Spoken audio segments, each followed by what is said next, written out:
Hi, this is Ashley Latter with video number 2 of a series of 10 videos that I'm producing over 10 weeks with tips and strategies to help you get through these challenging times and making sure that you prosper as well as just surviving. In the first video I looked at a concept called Don't Take Part in the Recession, and I shared a very personal story that happened to me over 27 years ago when I first joined the Dale Carnegie training organization as a salesperson there.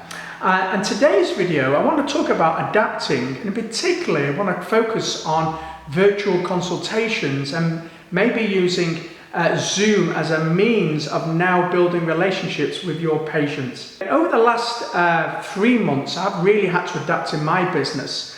3 months ago when lockdown happened and we couldn't do all these courses and we had to cancel everything, I honestly thought that the world had actually come to an end. I really was down in the dumps.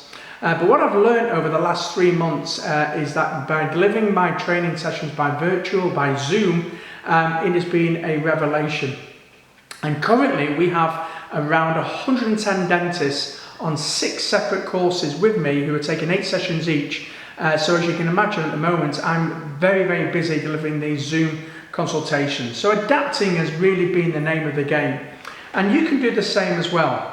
And yet when we discuss this on our courses, I always hear some negative feedback, not from all dentists, but some dentists, about using this new technology. They say it's difficult to build rapport, they're nervous, and because you can't see their body language, you're not quite sure where they are in the consultation. But on the flip side, there are going to be many advantages to doing Zoom consultations or doing virtual consults. For example, the first thing is it's going to save you your time. The chair time in your surgery is going to be really precious, so you can do these in your own time, maybe outside working time when the client's at home as well. So it's going to save you time. The second thing is that your clients actually will probably be welcoming these.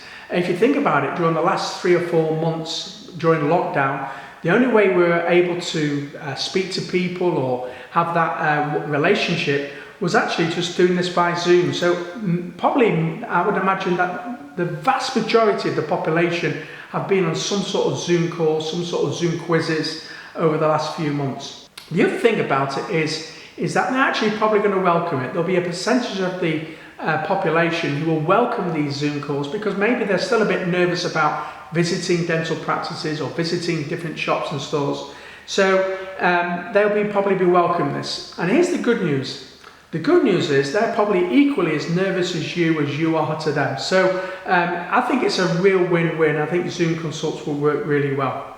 I'll give you one great example. I had a client recently who does a lot of facial aesthetics, and she actually set up a group. So she had about 20 ladies on this Zoom call. She actually sent an invite out. It was called something like, I can't do much about your hair, but I can certainly help you with your face. And she talked about some creams and things like that. And she gave a demonstration and a little training program, and the actual result was nearly £4,000 worth of sales at the very end.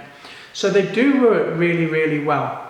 Now, if you're going to do Zoom consultations, and I strongly urge you to do it, just go and do it. I know first few times you might be nervous, so you can have a practice beforehand with somebody is a really good idea. So maybe have a practice with a friend, relative, or maybe even your partner, but do it in a different room. The second thing is that when you do these, make sure that you're in a really good environment.